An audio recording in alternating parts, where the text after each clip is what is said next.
জানিয়ে আজকের ভিডিও আপনাদের মাঝে তুলে ধরলাম। আমাদের সঙ্গে থাকার জন্য সবাইকে ধন্যবাদ।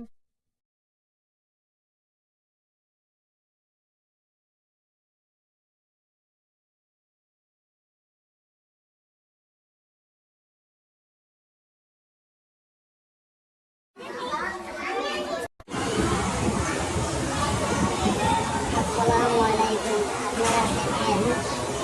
আপনারা দেখেন এই জায়গা সিঁড়ি এই জায়গাটা কিরকম হইতেছে